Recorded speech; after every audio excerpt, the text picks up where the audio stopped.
Hello friends, today I bring you the Awakening Wizard Quick PvE Guide.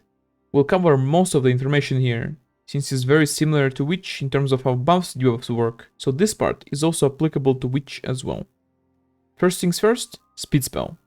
Put on your bar and use it when you don't have BSR running, because casting speed will not apply otherwise.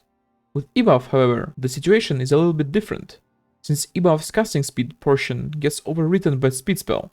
Meaning, if you have speed spell running already and pop the ebuff, as soon as the speed spell fades, you will lose all casting speed. Ideally, you want to rotate your buffs something like BSR into speed spell, into ebuff, into speed spell again, and into BSR again. This should ensure close to permanent casting speed uptime, unless you're grinding a spot where you kill an abysmally low amount of mobs. Usually though, for a lot of the spots, you will either have no downtime whatsoever, or only need 1 or 2 casting speed buffs between popping BSR again. If you have a high BSR uptime, popping ebuff on cooldown instead will be beneficial, since it also has other beneficial buffs.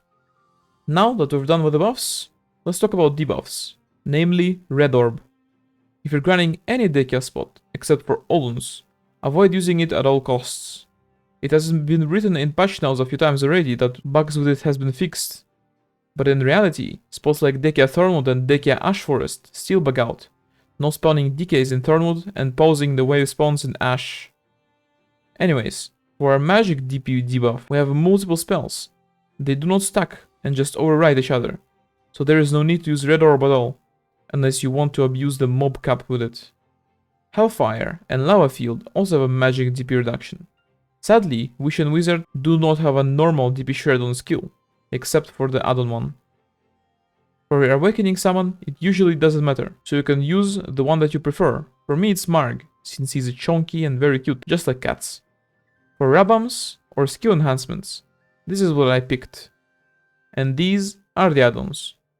As for the combo, with super high casting speed, like Shy buffs with BSR, you will eventually run into cooldown issues if you don't have to dodge or reposition.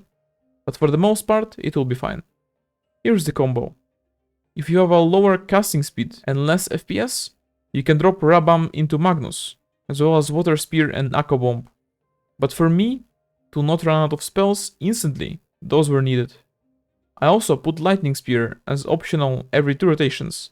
It has pretty good damage, but very narrow AoE, so I would only use it for spots like Olns or Darkseeker Retreat, where only the big mobs matter. Anyways, here's the showcases with speed spell and BSR casting speeds. I felt like no casting speed buff showcase was not necessary, due to the fact that you can rotate your buffs really well and almost never have downtime. Thanks for watching, and see you in the next one.